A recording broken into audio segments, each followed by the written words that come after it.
Aula Cultural Loyola ECA, un espacio de encuentro que va contigo.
Buenas tardes a todos los amigos y las amigas interesadas en este tema de Rutilio Grande, que surge a raíz de su beatificación el 22 de enero de este año.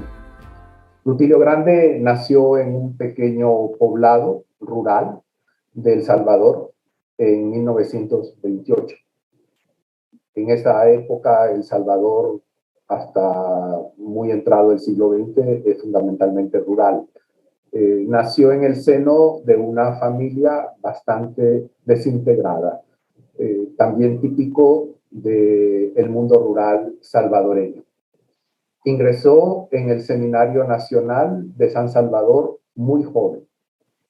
Al concluir el seminario menor y el bachillerato, ingresó en la Compañía de Jesús en 1945. Estudió en diferentes países. Comenzó en Venezuela, donde hizo noviciado, Ecuador, España, Francia, Bélgica. A pesar de estos viajes, los estudios, y a pesar del estado clerical, siempre fue consciente de sus raíces populares y se sintió siempre muy orgulloso de ello. Esto, es decir, no se clericalizó. Importante el tema. El Papa Francisco lo tiene muy presente. Pero Rutilio era de este tipo de sacerdotes y religiosos. Siempre deseó volver al pueblo del cual había salido para ir al seminario. Y cuando al fin pudo regresar, ya ordenado sacerdote, debió convencer a las ancianas de su pueblo natal que era él mismo, porque lo miraban con gran respeto y veneración, casi como un santo ya. Y les tuvo que repetir, insistir que era el mismo padre Tilo, de Rutilio, le decían Tilo, el mismo Tilo de siempre. Experimentó intensamente la debilidad humana, tuvo 2 crisis nerviosas muy serias, probablemente asociadas a una experiencia traumática ocurrida en su infancia. Los orígenes y el tipo de experiencia no ha sido posible esclarecerlo, pero es evidente que eso ocurrió. Desde 1950, después de la primera crisis, la más severa, su salud fue débil, lo cual limitó mucho sus capacidades para el estudio y el apostolado. Las crisis se manifestaron en el deseo por alcanzar la perfección y por quedar bien con todos, por una obsesión por la exactitud, en el excesivo cuidado de las apariencias y en el miedo a hacer el ridículo. Estas tendencias le provocaban inseguridad y angustia. En estas ocasiones se aislaba de su entorno, permanecía en silencio, se mostraba indiferente y aparecía serio y cansado. Muchas veces, dicho de otra manera, caminó en la oscuridad, en el no saber. Varias veces se cuestionó su vocación sacerdotal, que era lo que más quería. En esos momentos difíciles siempre se puso en las manos de Dios. Desde 1951 trabaja en la formación del clero salvadoreño, en el Seminario Nacional, el mismo donde él ingresó.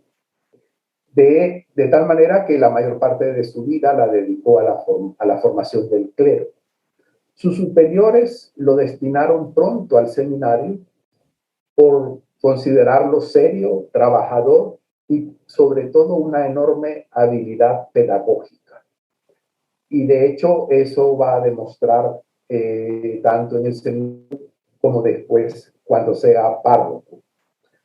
La mayoría de los seminaristas eran de extracción popular, al igual que él. Hasta 1971, con alguna interrupción, o sea, unos 20 años, siempre fue el padre prefecto del seminario.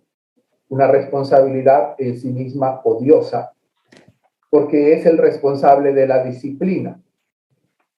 Pero supo combinar la exigencia con la comprensión.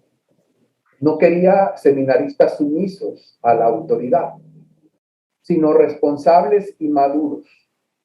Cuando el rector del seminario o los obispos cometían alguna injusticia con los seminaristas, él salía en defensa. Pero tampoco era fácil, flojo, sino que quería responsabilidad y madurez. Más tarde, muchos sacerdotes lo buscaron para pedirle consejo. También fue profesor en el seminario de catequesis y de pastoral, dos temas muy cercanos a él. Pero el curso que más le gustaba era el de formación ciudadana, porque le permitía explicar a los seminaristas los derechos del pueblo salvadoreño, los derechos constitucionales. Explicaba la Constitución del Salvador. Este es un tema para él muy importante en una época ya entonces de dictadura militar. Deseaba formar sacerdotes que estuvieran al servicio de ese pueblo.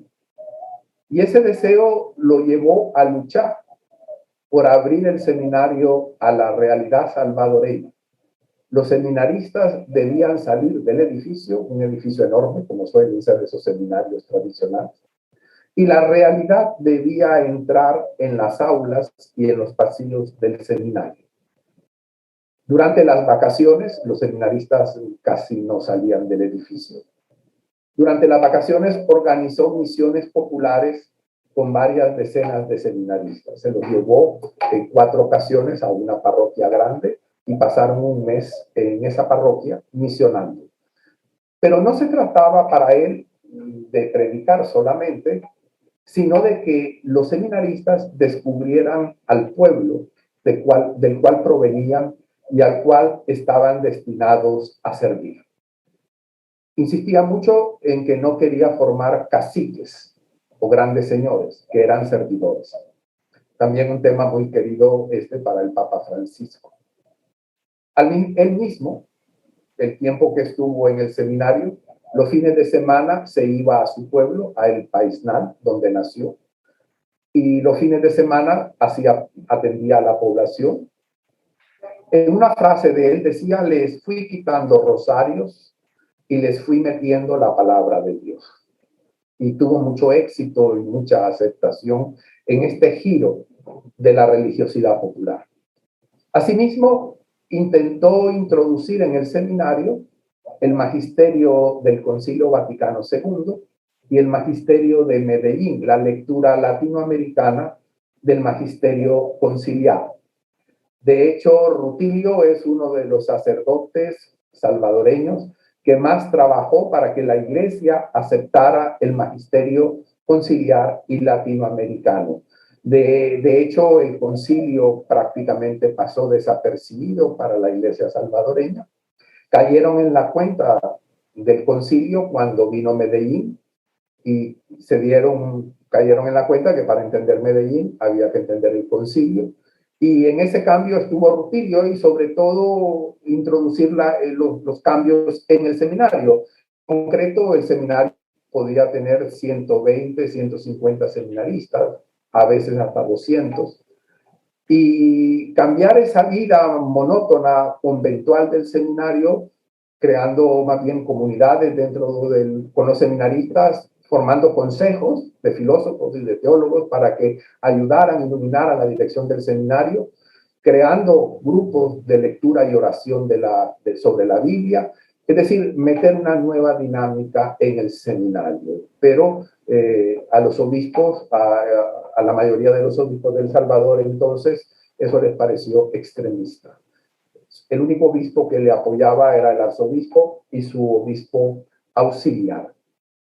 Y esta fidelidad al magisterio del concilio y de Medellín lo enfrentó con los obispos, con varios de ellos, como he dicho, no lo aceptaban, y estos no le permitieron reformar la vida y los estudios del seminario. Rutilio pensaba que los estudios eran demasiado abstractos, poco pastorales, y que necesitaban una amplia renovación, que no estaban formando frailes o religiosos, sino clero secular, y que la espiritualidad tenía que cambiar. También pensaba que había demasiado derecho canónico y poca Biblia. Por lo tanto, los obispos dijeron que eso era inaceptable y no le permitieron reformar ni los estudios ni la vida del seminario. Tampoco le aprobaron la candidatura para ser rector en el año de 1970. El seminario lo llevaban en ese momento prácticamente jesuitas venidos de España, fundamentalmente vascos y algunos de Castilla. Y los obispos comenzaron a pedir más salvadoreños y pedir un rector salvadoreño. Cuando llegó el momento de la compañía propone a Rutilio Grande como rector del seminario, los obispos dicen que no. Uno de los factores que influye en ese veto es una homilía que él tiene el 6 de agosto del año 1970. La fiesta nacional del Salvador es la transfiguración del Señor. Se celebra el 5 y el 6. El 5 hay procesión y el 6 hay una solemne misa en la catedral a la que asiste el gobierno, el cuerpo diplomático, asiste toda la élite gubernamental y el pueblo queda en los márgenes de la catedral o afuera. Y esa homilía, la misa la preside el arzobispo con todos los obispos, y la homilía es de campanilla, que se dice. Entonces se la dieron a Rutilio, ese año de 1970. Entonces Rutilio lo que hace es preguntarse si El Salvador está transfigurado, si las mayorías campesinas, es un país rural, están transfiguradas, y si la minoría que mantiene en la opresión a las mayorías está transfigurada. Bien, los obispos se pusieron histéricos. Hay un obispo que le acosó después de la homilía, después de la misa en la sacristía, que cómo se atrevía a decir semejantes disparates. Contradictoriamente, el presidente de la República, un general, que estaba ahí presente, lo alabó y le dijo que le pidió la copia de la homilía y le regaló un ejemplar de la Constitución. Bien, ahí vemos dos conductas, pero ilustra qué tipo de iglesia había en esa época. Por tanto, cuando los obispos vetan su candidatura de rector, entre ellos Monseñor Romero, que en esa época era muy temeroso de los cambios también, cuando le vetan, Rutilio decide abandonar el seminario. Piensa que si no tiene la confianza de los obispos para ser rector, no puede seguir trabajando, formando a los seminaristas, y abandona el seminario. Hubo otro hecho que también contribuyó a este veto, y fue que se celebró también en ese año 1970 una semana nacional de pastoral. Se usaba mucho aquí en esa época pastoral de conjunto, lo que hoy Francisco llama la sinodalidad. Fue una semana de pastoral donde se invitó a los sacerdotes, religiosos, religiosas, seminaristas, universitarios, estudiantes, amplia, muy grande. Y estuvieron discutiendo una semana cómo tenía que reformarse la pastoral según los magisterios de Medellín y del concilio. Y elaboraron un documento que fue aprobado por mayoría y se lo presentaron a la conferencia episcopal. Los obispos fueron invitados, pero solo el arzobispo asistió. Monseñor Romero entraba y salía. Y cuando llega a la conferencia episcopal el documento, los obispos dicen que eso es inaceptable y ellos por su cuenta reelaboran el documento. Y los dos elementos que más molestaban a los obispos de ese documento era que denunciaban la connivencia del episcopado con la oligarquía y que recomendaba los agentes laicos de pastoral, ellos y ellas, formar agentes laicos de pastoral. Y tanto la connivencia con la oligarquía como entregar la pastoral, promover la pastoral, incorporar a los laicos, eso al sector tradicional de la iglesia le pareció inaceptable. Entonces entró una sensación de una debacle eclesial, de una gran crisis. Rutilio intervino ante los obispos y les dijo que primero escucharan, que reflexionaran y que actuaran de manera prudente. Y lo hizo en privado y intervino también en público. Y además dijo que bueno que estamos en crisis, porque la crisis indica que avanzamos, es el momento de cambiar la iglesia. Esto también va a contribuir al veto. O sea, tenemos la reforma de la vida y los estudios del seminario, esta semana de pastoral y la homilía. Cuando sale del seminario, entonces Rutilio se fue, lo mandaron a un colegio en la capital, en San Salvador, un colegio tradicional de la Compañía de Jesús, donde fue prefecto y lo hizo muy bien. Estaban los padres de familia y los estudiantes encantados con su manera de ser. Pero él vio que eso no era para él, que eso no era lo suyo. Y entonces se fue al Instituto de Pastoral Latinoamericana al Ecuador. El Instituto de Pastoral Latinoamericana dependía del CELAM, de la Conferencia Episcopal Latinoamericana, y era un instituto para formar, para actualizar en la pastoral latinoamericana, a la luz de Medellín, a laicos y clérigos y religiosas y religiosos de América Latina. Bueno, Rutilio fue ahí, fueron varios meses, y ahí elaboró lo que él llama su opción primaria y fundamental. Y esa opción primaria y fundamental es lo que lo va a llevar a la parroquia de Aguilares, donde pasa los últimos 4 años y medio de su vida. Por lo tanto, en esa opción primaria y fundamental que él tiene es curiosa, porque primero es una opción concebida desde la misión apostólica, es una misión en diálogo con la realidad, con las mayorías, una misión apostólica abierta a las mayorías pobres, en diálogo constante con él mismo, y además tiene que ser una misión llevada a cabo en equipo. Otra vez, pastoral de conjunto, como se llamaba entonces, o sinodalidad, en equipo. Y de hecho, cuando asume la parroquia de Aguilares, él es el párroco, pero hay 4 sacerdotes, uno secular, y hay una serie de estudiantes universitarios y de laicos que contribuyen al mismo esfuerzo. Esa opción primaria y fundamental tenía que cuestionar a él y al equipo, convertirlos, dice que él siempre necesita conversión, y pensionar, porque hay que cuestionar muchas cosas. Y pensaba él que de esa manera se iban a abrir nuevos cauces para la vida de la iglesia y para la vida de la gente. Y así Rutilio termina párroco de Aguilares, una parroquia relativamente importante, rural, donde está comprendida su ciudad natal, el Paisná. Él no quería ir ahí. Él no quería ir ahí porque ahí viven sus familiares, sus parientes. Y pensaba él, ¿cómo voy yo a predicar el evangelio, la moral cristiana, cuando mis parientes hacen lo que hacen. La gente me lo va a echar en cara. Pero al final de dimes y diretes, el arzobispo se lo pidió, el mismo arzobispo que lo admitió al seminario.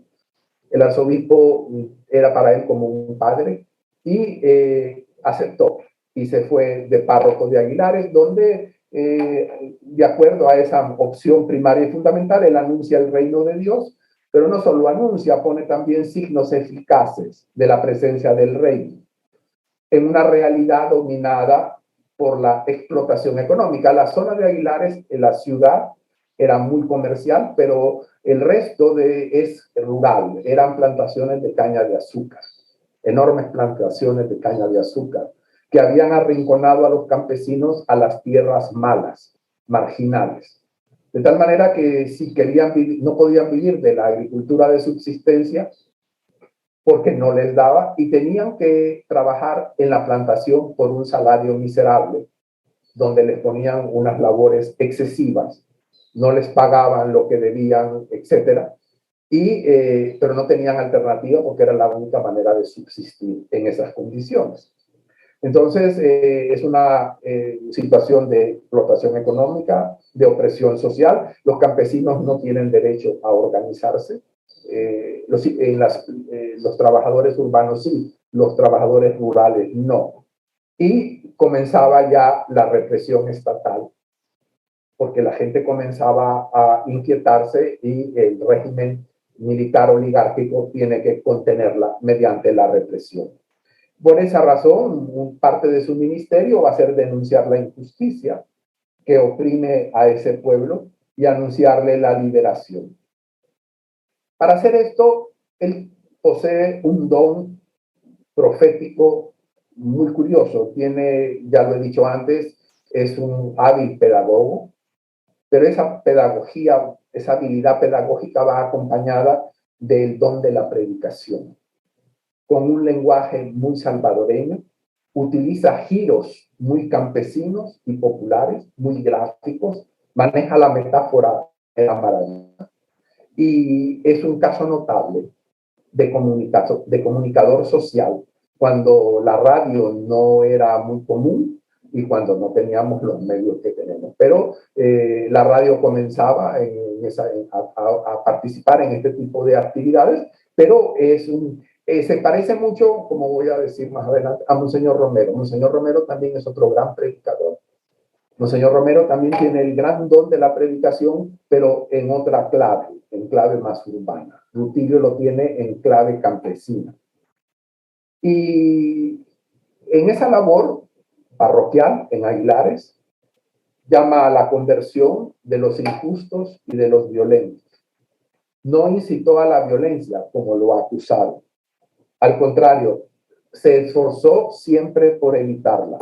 Luchó contra la violencia represiva que mataba rápidamente para acatar la protesta, el reclamo de justicia. Y también denunció la violencia estructural que mata poco a poco, de desempleo, de hambre, de enfermedad. Su palabra es aguda, oportuna, y los pobres reciben, aquellos campesinos, reciben con interés y alegría esa palabra porque les da una enorme esperanza. Pero en el otro extremo, los poderosos, en este caso los dueños de las plantaciones de caña de azúcar, que están muy conectados con la oligarquía urbana y con el régimen militar, para estos lo acusan de comunista y al final van a recurrir al asesinato para callar su voz. Asesinado por instigación de la oligarquía. Los autores materiales del asesinato es un escuadrón de la muerte vinculado a un cuerpo de seguridad. La instigación o la autoría intelectual es de la oligarquía. Hay bastantes indicios de que lo consideraban demasiado peligroso, que podía levantar las masas.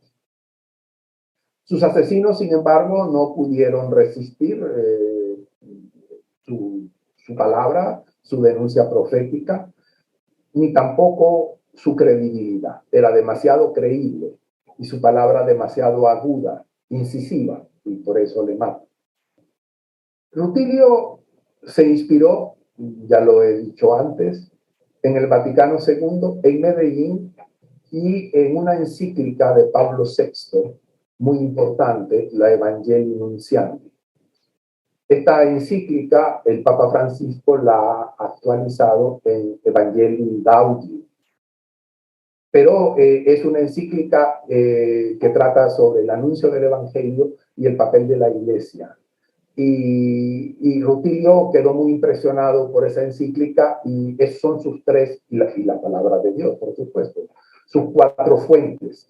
Trabaja entonces, a partir de ahí, para construir en la parroquia de Aguilares una iglesia que verdaderamente fuera pueblo de Dios, según la definición conciliar de qué debe ser la iglesia, iglesia pueblo de Dios. Pero el primer paso era reunir el pueblo. Rutilio dice, no podemos dar por supuesto la existencia del pueblo. Hay dispersión, hay envidias, hay divisiones, hay que reunir el pueblo.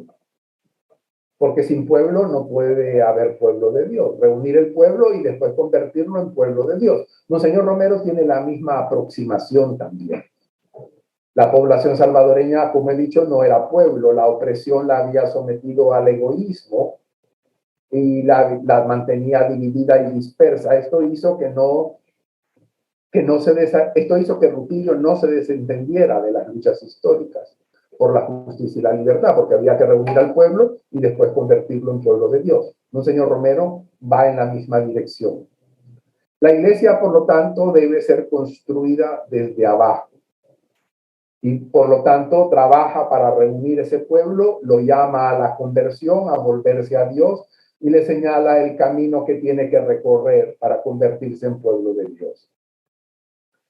En Aguilares, Rutilio y su equipo, no está solo, comenzaron a construir esta iglesia desde abajo. Y la comenzaron a construir creando comunidades vivas, o lo que se suele llamar comunidades eclesiales de base. Comunidades vivas. El punto de partida era la realidad parroquial, donde predomina la religiosidad popular. Por lo tanto, la primera tarea era evangelizar esa religiosidad. Está expresado en esa metáfora que él dice, les fui quitando rosarios y les fui metiendo la palabra de Dios. Eso mismo hizo ya después la parroquia de Aguilares. Desde la religiosidad popular, introducir la palabra de Dios, siguiendo el ejemplo de Jesús de Nazaret. Por eso, el anuncio de la parroquia de Aguilares incluye la profecía, denunciar al explotador, llamarlo a la conversión, e hizo conciencia en el campesino de su dignidad, de sus derechos, y le demostró que tenían voz y que podían hablar y que su palabra era creíble. Obviamente al explotador, como he dicho, lo llama a la conversión, y a los campesinos les dio la palabra que durante mucho tiempo les habían negado. Entonces los campesinos de Aguilares descubrieron en esas comunidades que tenían algo que decir, y que lo que tenían que decir era importante, y que también tenían algo que hacer.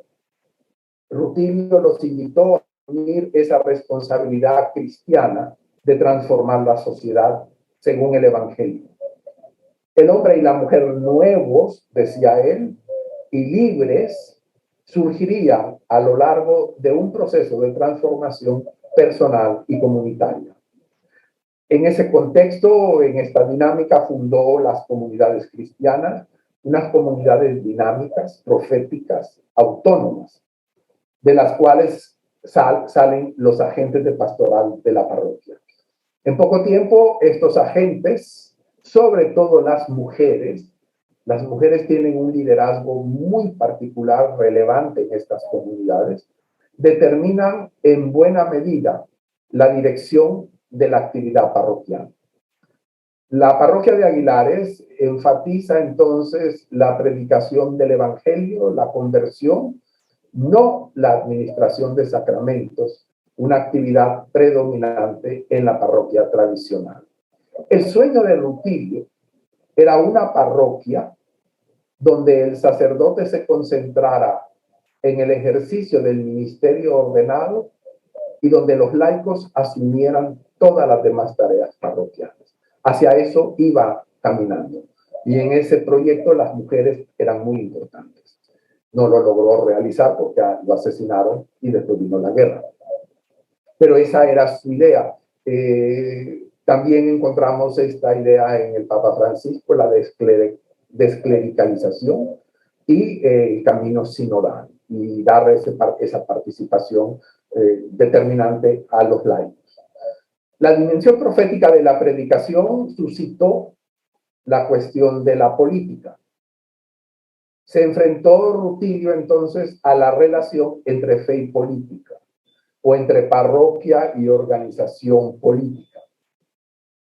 Y esto sucedió cuando los campesinos descubrieron que tenían voz y que tenían algo importante que hacer, y se comenzaron a organizar o a asociarse a organizaciones de la ciudad que ya existían para reclamar sus derechos sociales y políticos. Los campesinos descubrieron que podían hacer cosas, que tenían poder. Y eso va a provocar que rápidamente se politice. De la comunidad cristiana y del ser agente de pastoral pasan a ser agente político y a organizado político. Y resultó que los mejores líderes de la parroquia, de las comunidades, impulsados por el compromiso cristiano, ingresaron en organizaciones políticas. Y no solamente ingresaron, sino como eran buenos líderes, se convirtieron en líderes de la organización. La transformación de los agentes de pastoral en líderes políticos perturbó a Rutilio hasta el final de su vida. Había previsto el compromiso político, pero más tarde, a mediano plazo.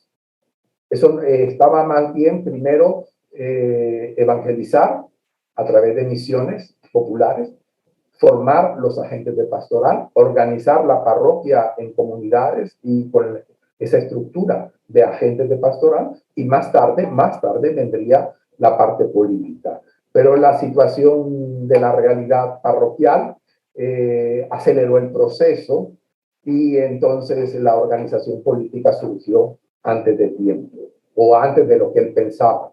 Él se esforzó por mantener la diferencia entre parroquia y organización política, sin excluir la colaboración eventual.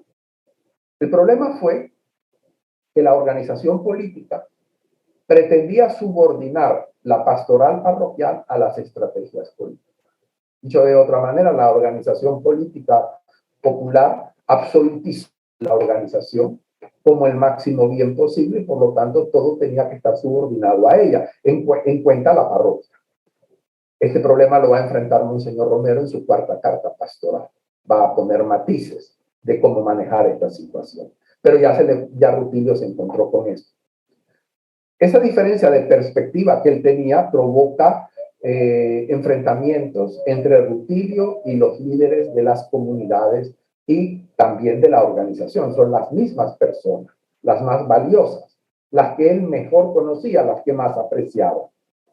Otro motivo de gran discrepancia fue la prudencia y la moderación que Rutilio pidió varias veces a una organización entusiasmada con sus primeros éxitos organizativos. Comenzaron a tener éxitos, se entusiasmaron y pensaron ingenuamente que el cambio social estaba a la vuelta, o que la revolución, para decirlo en términos de esa época, estaba a la vuelta. Rutilio tenía un baño de sangre, y eso se los advirtió una y otra vez, y no le faltó razón.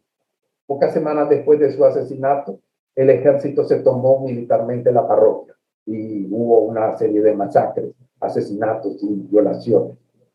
En cualquier caso, a pesar de estas dificultades internas y de los señalamientos del régimen militar, que lo acusaba de revoltoso, de agitador, de comunista, Rutilio siempre defendió a los campesinos. Cuando estaban en peligro o veía que se había cometido una injusticia con ellos, siempre los defendió. Por esa razón, desde fuera, lo percibieron como líder de un movimiento social muy importante. y por esa razón decidieron eliminarlo, porque amenazaba con desestabilizar el régimen oligárquico de décadas. Pero ahí, en esa ambigüedad, es donde él se mueve y lo que explica el asesinato. Sin embargo, como he dicho, siempre defendió a los campesinos. A pesar de las críticas, de los señalamientos, Monseñor Romero aprobó explícitamente su predicación y su pastoral. Cuando Rutilio es asesinado, Monseñor Romero tenía 4 o 5 semanas de haberse convertido en arzobispo de San Salvador.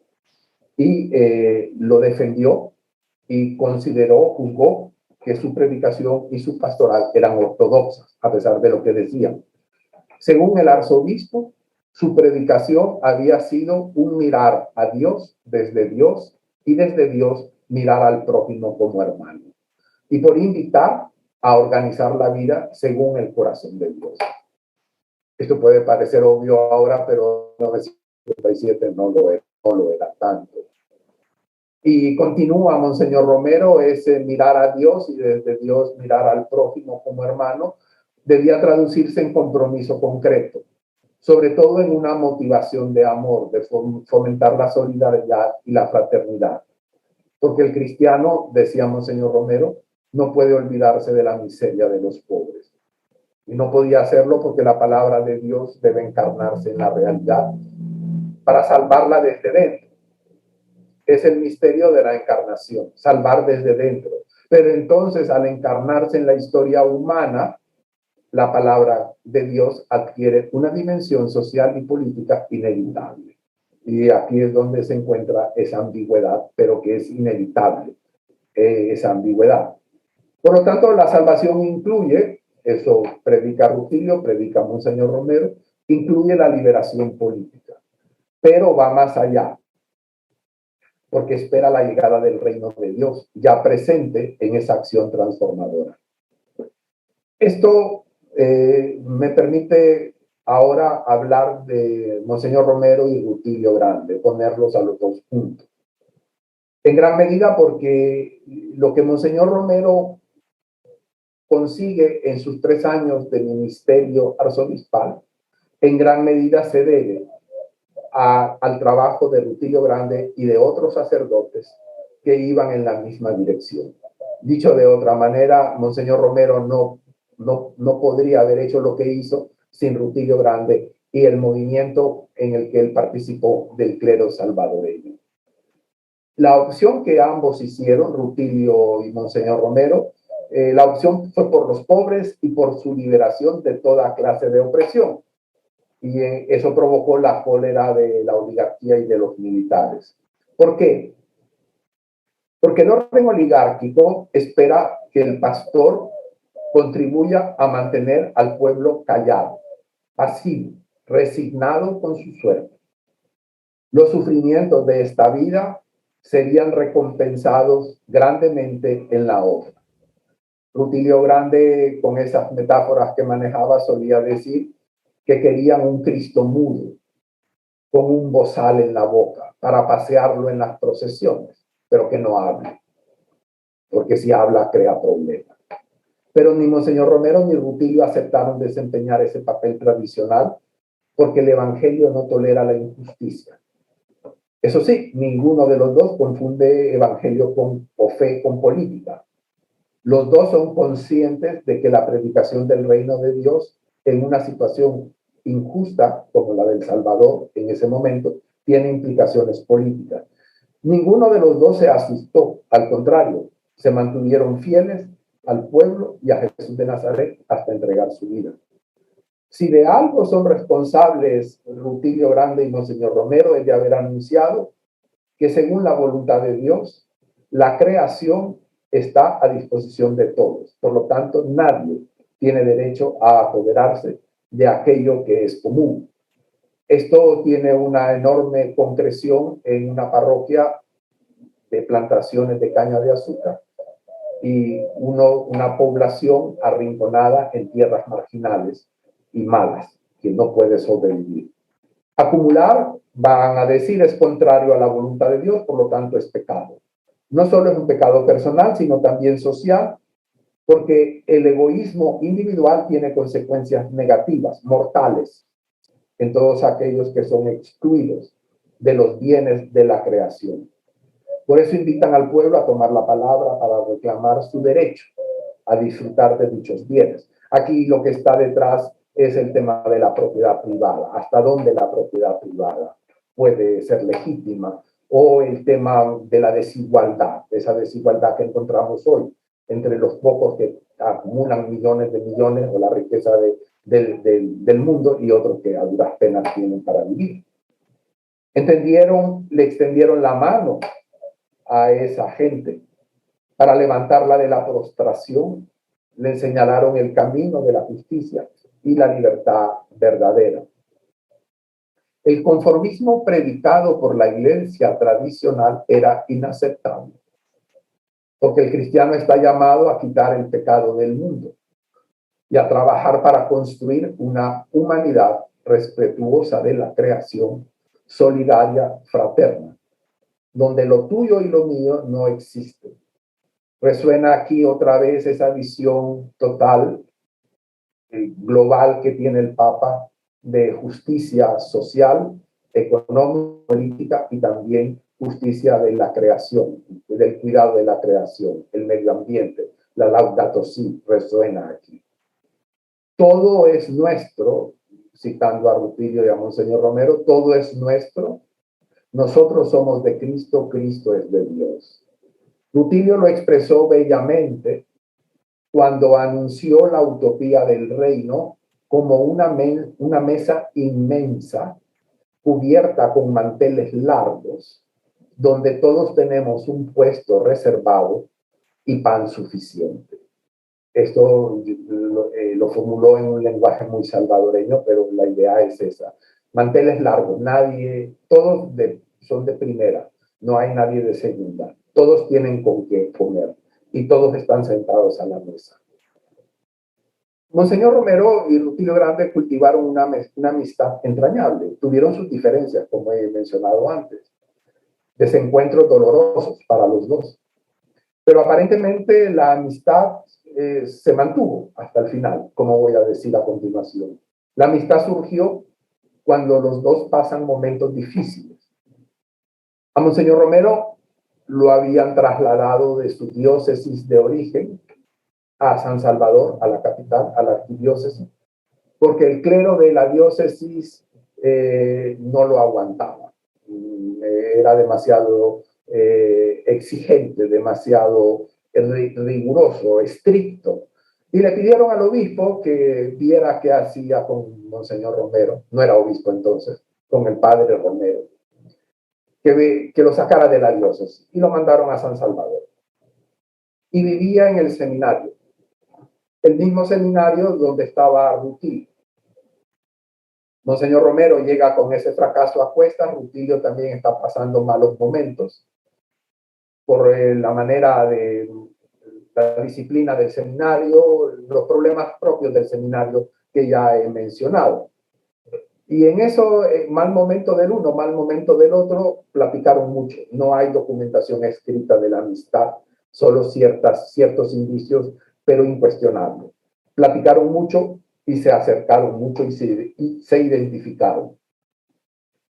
De hecho, según un testimonio para la causa de beatificación, Rutilio es el que promueve ante el arzobispo, el mismo arzobispo que es para él un padre, promueve ante el arzobispo de San Salvador que pida a la Santa Sede que hagan a Romero obispo de San Salvador, auxiliar. Al arzobispo le parece bien y según ese testimonio, por idea de Rutilio Grande, Romero llega a ser obispo. De hecho, él organiza la consagración, consigue dinero para financiar la consagración y todos los paramentos del obispo. Y siempre los dos recordaron ese hecho con un entrañable cariño. A pesar de que Monseñor Romero, como he dicho antes, no comparte la idea que tiene Rutilio del seminario, ni tampoco la pastoral de Aguilares. pero no aprobó la candidatura para el rector del seminario. Pero ese veto, esa distancia, se superó después. Por lo tanto, la amistad fue más duradera, más profunda que la diferencia. Y se encontraron de nuevo poco antes del asesinato de Rutilio. Se encontraron de nuevo cuando Monseñor Romero llega a la capital como arzobispo. Poco después del asesinato de Rutilio, en el pueblo salvadoreño y en la iglesia salvadoreña se dijo con insistencia y se convirtió en tradición local que Monseñor Romero se había convertido a raíz de la muerte de Rutilio Grande. Se habló de conversión, no tanto en el sentido de abandonar una vida de pecado para volverse hacia Dios, sino de volverse a un pueblo oprimido, cuya causa comenzaría a defender con fuerza y claridad extraordinaria. Otras voces que no tuvieron éxito dijeron que Monseñor Romero era un milagro de Rutilio, pero esta interpretación no tuvo aceptación. Después de la beatificación de Monseñor Romero, el Papa me dijo personalmente que el gran milagro de Rutilio Grande había sido Monseñor Romero. ¿En qué consiste este milagro entonces? El milagro de Rutilio se puede observar con claridad después del martirio. Monseñor Romero llega a San Salvador el 22 de febrero del año 77. A Rutilio lo matan el 11 de marzo, apenas 3 semanas antes del asesinato. Pero llega en un ambiente enrarecido y de frustración. El clero no lo quiere porque lo consideran demasiado tradicionalista, demasiado estricto. Ya hay rechazo. El candidato del clero era otro obispo, un obispo auxiliar de San Salvador. Y interpretaron el nombramiento, el clero, como una conspiración para regresar a la pastoral tradicional. Es decir, para regresar a todo aquello por lo que Rutilio Grande había trabajado, él y otros. Algunos incluso tienen expresiones de hostilidad y algunos ni siquiera fueron a la toma de posesión. O sea, el ambiente era muy enrarecido. En ese contexto, Rutilio utilizó su influencia en el clero para pedir una oportunidad para el nuevo arzobispo. Esto fue a finales de febrero. A finales de marzo, un mes después, el clero había superado sus reservas y se había reunido alrededor de Monseñor Romero. La unidad eclesial de la arquidiócesis, impensable apenas 3 semanas antes, se hizo realidad. En las exequias de Rutilio en la catedral, en la misa única del domingo 20 de marzo, también en la catedral, y en otra misa en Aguilares el 19 de junio, Monseñor Romero agradeció la unidad de la iglesia de la arquidiócesis. Es decir, Rutilio lo une la arquidiócesis a través de su martirio. Más aún, alrededor del martirio de Rutilio, la iglesia de San Salvador y su pastor se comprometen a continuar con su misión, a guardar su memoria, porque dijeron es esperanza para nuestro pueblo. Aguilares, dijo Monseñor Romero en esa visita a la que ha aludido, Aguilares, dice Monseñor Romero, tiene un significado muy singular desde que cae abatido por las balas el Padre Grande con sus 2 queridos campesinos. Es sin duda una señal de la predilección del Señor. Desde entonces, la arquidiócesis siguió a su pastor, a Monseñor Romero.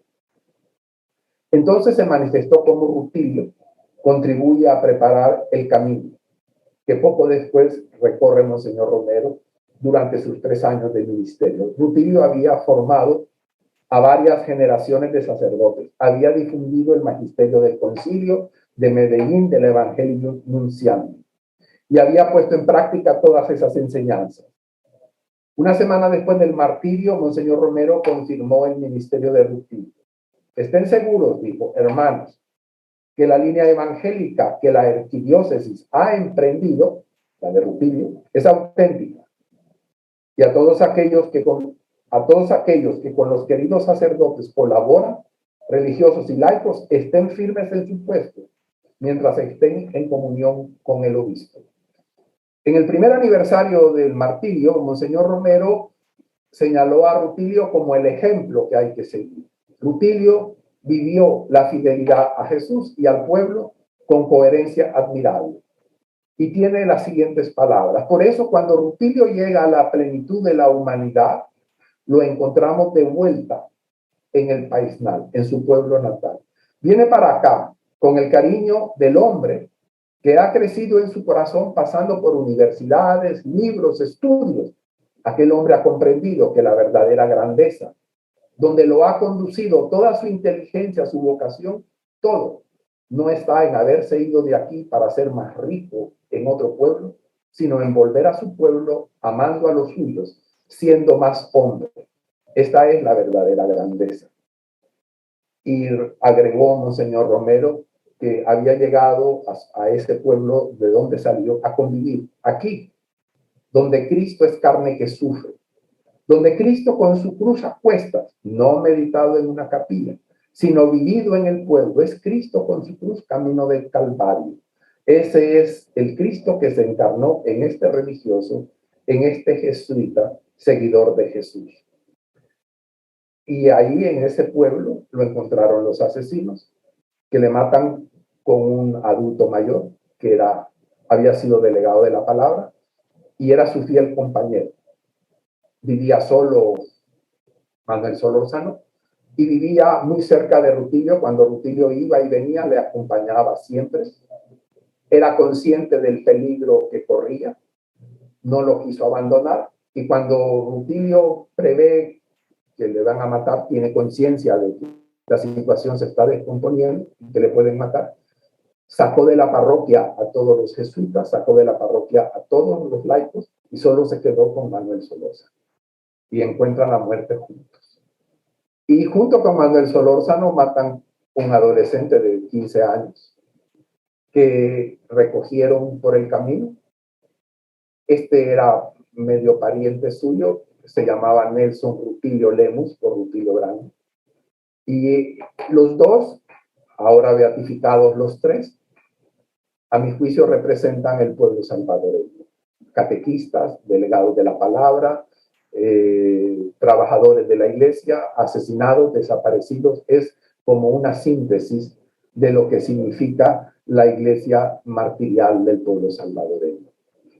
Rutilio Grande entonces fue un sacerdote y un jesuita de dimensiones humanas y religiosas insospechadas. En su debilidad encontró la grandeza. La parte de su vida transcurrió en el silencio. Es decir, no fue un estudiante brillante, no se destacó por su liderazgo entre los jesuitas, no fue superior. En algunos momentos incluso fue víctima del menosprecio de algunos superiores y compañeros. Pero quienes lo trataron, encontraron en él a una persona cercana, bondadosa, servicial. Los seminaristas y el clero descubren en él a un formador, a un consejero, a un compañero comprensivo y amable, también firme y serio. Los campesinos también hallaron en él a un sacerdote cercano, abnegado, cariñoso. Por todo eso, Monseñor Romero confesó: sabemos que en él palpita el Espíritu del Señor. Y su muerte martirial es reflejo, según dijo Monseñor Romero, de un sacerdote con sus campesinos, camino a su pueblo para identificarse con ellos, para vivir con ellos, no una inspiración revolucionaria, sino una inspiración de amor. Muchas gracias.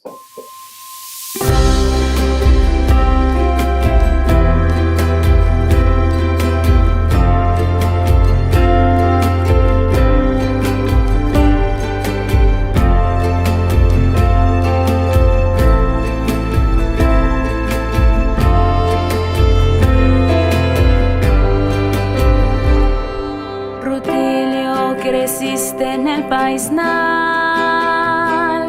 esa tierra guanaca de amor. El río Lempa bañó tus sueños de liberación.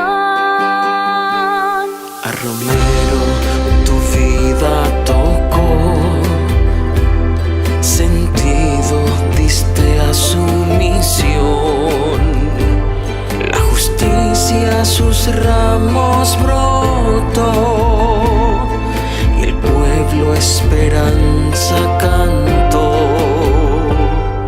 Y vaya que es lo que pasó a Nelson, a Manuel y a vos. Y vaya que es lo que pasó.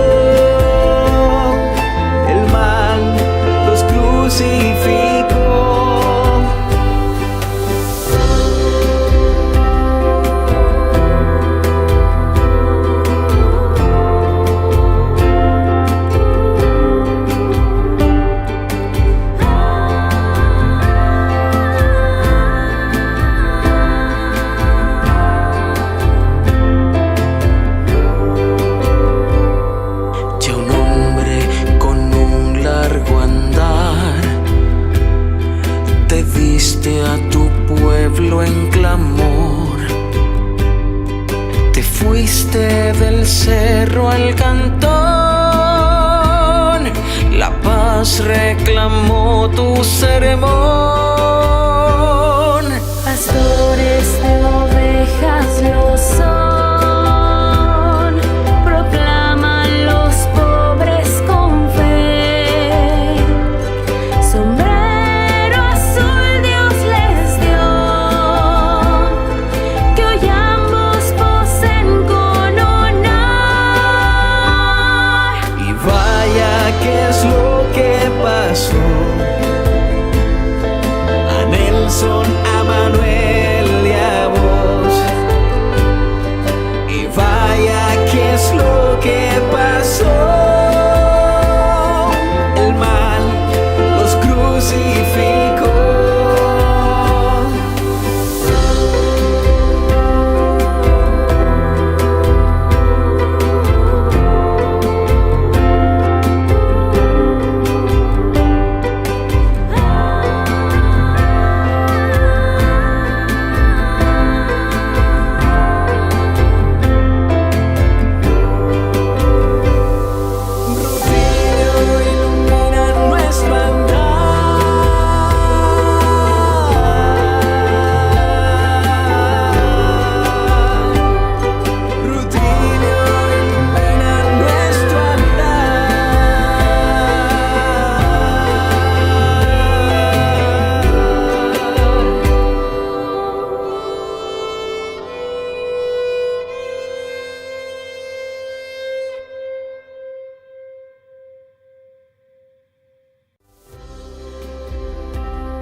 Aula Cultural Loyola ECA, un espacio de encuentro que va contigo.